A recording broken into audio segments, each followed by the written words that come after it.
નરેન્દ્રભાઈની આજે વર્ષગાંઠ નિમિત્તે આપ સૌ વડીલો આશીર્વાદ આપો, એમને શુભેચ્છાઓ આપો અને લાંબુ આયુષ્ય, એમને કામ કરવાની શક્તિ આપો. તમે તમારા વડે જ એમને શક્તિ મળે છે અને એ શક્તિ આપો તો આવનારા દિવસોની અંદર આપણા દેશને હજુ એમનો વધુ લાભ મળે અને આપણો જે દેશ છે એ યોગ્ય દિશામાં જઈ રહ્યો છે અને યોગ્ય દિશામાં આપણે જે પ્રગતિ કરી રહ્યા છીએ એ ભવિષ્યની અંદર આપણે વર્લ્ડની બીજા ત્રીજા નંબરની આ દેશ જ્યારે બનવા જઈ રહ્યો હોય ત્યારે આપણે સૌ એવા આશીર્વાદ આપો. આપ સૌના વડીલોના એમને આશીર્વાદ હોવા જરૂરી છે, કારણ કે આ બધું કામ અમે જે કરતા હોઈએ છીએ એ વડીલોના આશીર્વાદથી કરતા હોઈએ અને આવા બધાના આશીર્વાદ જે અમને સેવા કરવા માટે આપે છે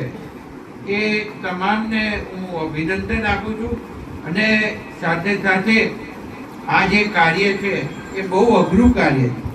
આ બધા તમને સાચવવાનું, રાખવાનું, તમને કંઈ મુશ્કેલી પડે તો એ જોવાનું, તમારું ધ્યાન રાખવાનું, તમારું સમય જમવાનું આપવાનું, તમારું આરોગ્યનું ધ્યાન રાખવાનું, આ બધી જ એવી બાબતો છે. મને તો દુઃખ થાય કેટલાય મા બાપો ને છોડી જાય અને છોડી દે છે. નહીં ફોન આવે, દીકરાઓ છોડી દે, છોકરીઓ છોડી દે અને અહીં ફોન આવે અને આ લોકો જઈને લઈ આવે ને અને અહીં સેવા થાય. અને ઘણા તો એવા જોયા, અમે એવા દાખલા છે, એવા ઉદાહરણો કે જેની અંદર એ લોકો ગુજરી જાય તો એમની અંતિમ ક્રિયામાં પણ એ લોકો આવવાનું ટાળે છે, ફોન કરે છે. એટલે આવી ગંભીર પરિસ્થિતિઓના જ્યારે સર્જન થઈ રહ્યા હોય ત્યારે આપણે દીકરા દીકરીઓએ મા બાપ માટે એમનું જે યોગ્ય સ્થાન છે એ આપણે આપવું જરૂરી છે. અને આ નહીં કરો તો ભવિષ્યમાં તમારો વારો એવો જ આવવાનો છે એવું સમજી લેવાનું છે. અને આવનારી પેઢી જો આ બધી બાબતોને ધ્યાનમાં રાખશે અને મા બાપની સેવા કરશે. મને મારો કિસ્સો યાદ છે, હું આજે એ સ્ટોરી કહું છું કે મારા મધરને કેન્સર થયેલું.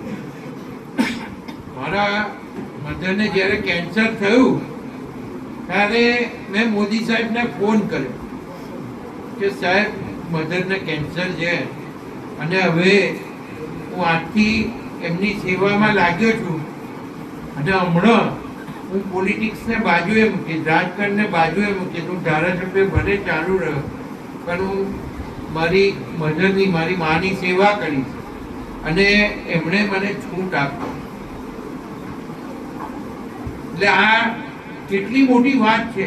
અને મેં 1 વર્ષ સુધી ઘરે જ રહ્યો, હું કોઈ પ્રોગ્રામમાં ના ગયો, ના પ્રજાને મળ્યો અને મેં સેવા જ કરી. અને આ સેવા દરમિયાન એમણે ઘણા મારા ભારતીય જનતા પાર્ટીના લીડરોને ઘરે એમની તબિયત જોવા માટે મોકલ્યા અને પૂછપરછ કરવા માટે મોકલ્યા. તો તમે વિચાર કરો કે આ દેશના વડાપ્રધાન મોદી સાહેબને લોકો માટે કેવો ભાવ છે એ આ મેં અહીંયા તમને બતાવવાનો પ્રયત્ન કર્યો છે.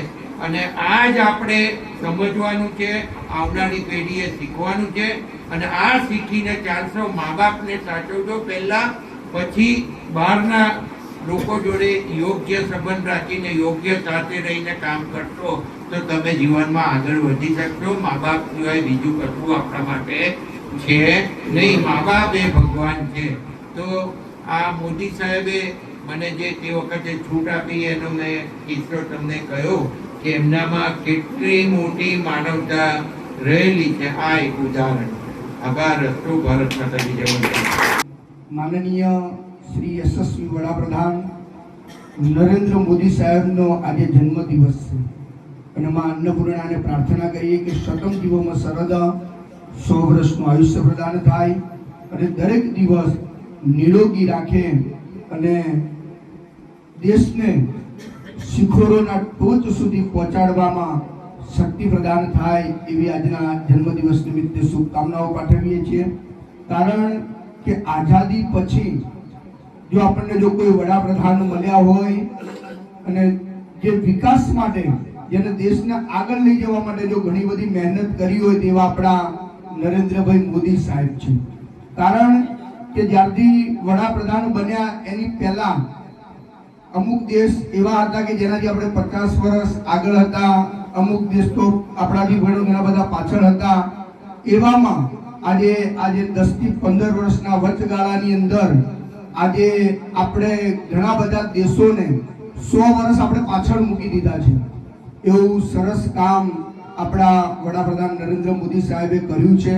તેમને દિલથી આજે જન્મદિવસની શુભકામનાઓ પાઠવીએ છીએ. આપણા પંકજભાઈ સાહેબ, વિકાસભાઈ, ધીરુભાઈ, ગોવિંદભાઈ તેમજ અન્ય મહાનુભાવો જે અહીંયા સર્વે ઉપસ્થિત છે, એમનો જય માનવ સેવા પરિવાર અને દીકરાનું ઘર હૃદયથી આપ સર્વેનો આભાર વ્યક્ત કરે છે. ખૂબ ખૂબ આભાર. My school is one such future ready school where I understand each and every concept taught in the class and don't rote learn, where teachers don't just use books and blackboard to teach but use new ways of teaching and learning like audiovisual learning, activity based learning and group activities which enhances my conceptual understanding. My school also teaches coding, which is an important 21st century skill. Not just that, I get an opportunity to showcase my skill on a national platform. And with all this, I acquire important skills that make me future ready and confident. Would you also like to know where is my future ready school? Visit now and see for yourself.